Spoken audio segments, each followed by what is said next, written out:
Hello welcome to Shri vlogs. ఇవాళ recipe sambar. ఈ సాంబార్ని ఈజీ వేలో ఎలా రెడీ చేసుకోవాలో చూద్దాము. ముందుగా అయితే నేను 2 టొమాటోస్, 3 చిల్లీస్, ఇంకా 1 మునక్కాడ, ఒక ఆనియన్ తీసుకొని కట్ చేసుకున్నాను. ఇలా టొమాటోస్ని అయితే పొడుగ్గా సన్నగా ముక్కలుగా కట్ చేసుకున్నాను. ఇంకా ఆనియన్స్ని అయితే కొంచెం పెద్ద పెద్ద పీసెస్ లానే కట్ చేసుకున్నాను.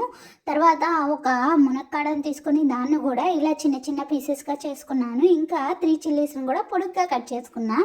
తర్వాత 1 కప్ కందిపప్పు తీసుకొని దాన్ని నీట్గా క్లీన్ చేసుకొని ముందుగా కట్ చేసుకున్న టొమాటో, ఆనియన్, పచ్చిమిర్చి, మునక్కాడ పీసెస్ వేసుకొని ఈ కుక్కర్లో మూత పెట్టేసుకొని 1 గ్లాస్ వాటర్ యాడ్ చేసుకోవాలి. యాడ్ చేసుకొని 1 టేబుల్ స్పూన్ పసుపు, ఇంకా కొద్దిగా నూనె వేసుకొని మూత పెట్టేసుకోవాలండి. ఇలా మూత పెట్టుకొని మనం హై ఫ్లేమ్లో 3 విజిల్స్ రావాలి, లో ఫ్లేమ్లో 2 విజిల్స్ వచ్చేంత వరకు ఉంచుకోవాలి. తర్వాత మనం స్టవ్ ఆఫ్ చేసేసి ఉంచుకోవాలి. తర్వాత నేనైతే ఒక పెద్ద నిమ్మకాయ సైజ్ అంత చింతపండుని దానిలో వేడి నీళ్ళు పోసుకొని నానబెట్టుకున్నాను. తర్వాత ఈ కుక్కర్ స్టవ్ ఆఫ్ చేసుకున్న తర్వాత ఈ లోపల ఉన్న మొత్తం పోయిన తర్వాత ఇలా మూత తీసుకొని దాన్ని గరిటతో కొంచెం మెదుపుకొని 2 గ్లాసెస్ వాటర్ యాడ్ చేసుకున్నాను. తర్వాత మనం ముందుగా నానబెట్టుకున్న ఈ చింతపండు పులుసుని అందులో యాడ్ చేసుకొని 2 టేబుల్ స్పూన్ కారం, ఇంకా 1 టేబుల్ స్పూన్ సాల్ట్ యాడ్ చేసుకోవాలి. యాడ్ చేసుకొని కొద్దిగా కరివేపాకు కూడా వేసుకొని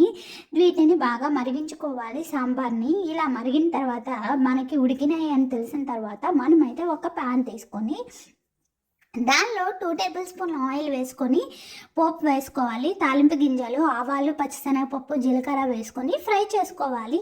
ఇవి కొద్దిగా ఫ్రై అయిన తర్వాత ముందుగా దంచి పెట్టుకున్న వెల్లుల్లిని కూడా 3 రెబ్బల వెల్లుల్లిని కూడా యాడ్ చేసుకోవాలి.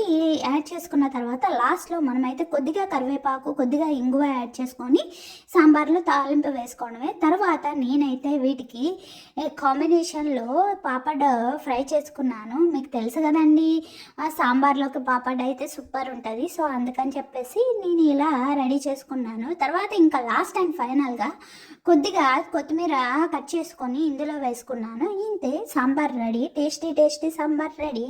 నా వీడియో కనుక నచ్చితే please like the video and subscribe my channel. Thank you.